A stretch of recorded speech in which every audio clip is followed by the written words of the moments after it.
আসসালামু আলাইকুম। পরীমনি আদালতে কাঁদলেন, তারপরে যা বললেন চলুন দেখি বিস্তারিত। আদালতে আজ মঙ্গলবার রিমান্ড শুনানির সময় কেঁদে ফেললেন চিত্রনায়িকা পরীমনি। পরে আদালত থেকে বের হয়ে এসে তিনি চিৎকার করে বিভিন্ন কথার মধ্যে নিজেকে নির্দোষ দাবি করেন। আজ পরীমনির 2 দিনের রিমান্ড মঞ্জুর করেছে আদালত, আর প্রযোজক নজরুল ইসলাম রাজের 6 দিনের রিমান্ড মঞ্জুর করা হয়েছে। ঢাকার চিফ মেট্রোপলিটন ম্যাজিস্ট্রেট সিএমএম আদালতে তাদের রিমান্ড মঞ্জুর করা হয়। আজ সিএমএম আদালতে পরীমনি আসার সংবাদে ব্যাপক ভিড় হয়। দুপুর 12টার দিকে আদালতে আসেন পরীমনির বৃদ্ধ নানা শামসুল হক। আদালতে শুনানির সময় অবশ্য তিনি অন্য কক্ষে ছিলেন, তার সঙ্গে পরীমনির দেখা হয়নি। আজ আদালতে শুনানির সময় পরীমনি কাঁদতে থাকেন। মিনিট 5 ধরে তিনি কাঁদতে থাকেন। রিমান্ড শুনানি চলাকালে পরীমনির আইনজীবী মজিবুর রহমান দাবি করেন, পরীমনি গ্রেপ্তার হওয়ার পর যে পোশাকে পরেছিলেন আজও সেই পোশাকই পরে আছেন। তিনি তার আত্মীয়স্বজনের সঙ্গে দেখা করার বা কথা বলার কোনো সুযোগ পাননি। এটি একজন নাগরিকের সাংবিধানিক অধিকারের পরিপন্থী। 4 আগস্ট পরীমনি গ্রেপ্তার করে র্যাব। তার বিরুদ্ধে মাদকদ্রব্য নিয়ন্ত্রণ আইনে মামলা করা হয়।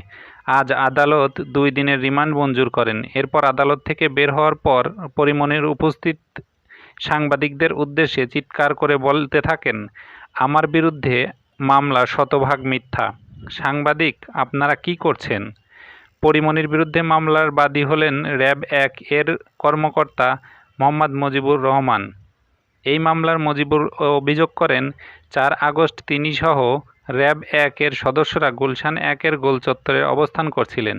বিকেল 4টা 5 গোপন সংবাদের ভিত্তিতে জানতে পারেন, বনানীর একটি বাসায় পরীমনির সহযোগী আশরাফুল ইসলামের মাধ্যমে বিদেশি মদ সংগ্রহ করে নিজের বাসায় মজুত করে রেখেছেন। তারা বাসায় অবস্থান করছেন। পরে বাড়ির 5ম তলায় অভিযান চালিয়ে পরীমনির বাসা থেকে নারী র্যাব সদস্যদের সহায়তায় তাদের আটক করা হয়। বাসার একটি কক্ষের কাঠের ফ্রেমের ভেতর থেকে বিদেশি মদ জব্দ করা হয়। এছাড়া একটি সাদা জিপারে রাখা 4 গ্রাম আইস ও ক্রিস্টাল মেথ জব্দ করা হয়। আরও জব্দ করা হয় একটি ব্লট এলএসডি মাদক। পরীমনির বাসা থেকে জব্দ বিদেশি মদ সহ অন্যান্য মাদকের মোট দাম দেখানো হয়েছে 2,07,000 টাকা। মামলায় বলা হয়েছে, পরীমনি এসব মাদকদ্রব্য কবির নামের এক ব্যক্তির মাধ্যমে সংগ্রহ করে বাসায় রাখতেন। মামলায় কবির পূর্ণাঙ্গ নাম ঠিকানা উল্লেখ নেই। এই মামলায় আবার র্যাব দাবি করেছেন, চিত্রনায়িকা পরীমনিকে জিজ্ঞাসাবাদ করে জানা যায় তিনি প্রযোজক নজরুল ইসলাম রাজের কাছ থেকে মাদক সংগ্রহ করতেন।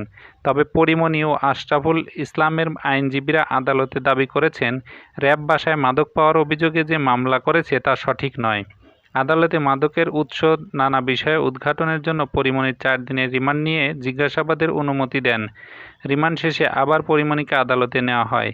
বনানী থানায় করা মাদক মামলাটি তদন্ত করছে সিআইডি। ইতিমধ্যে সিআইডির একটি দল পরীমনির বাসায় অভিযান চালিয়েছে।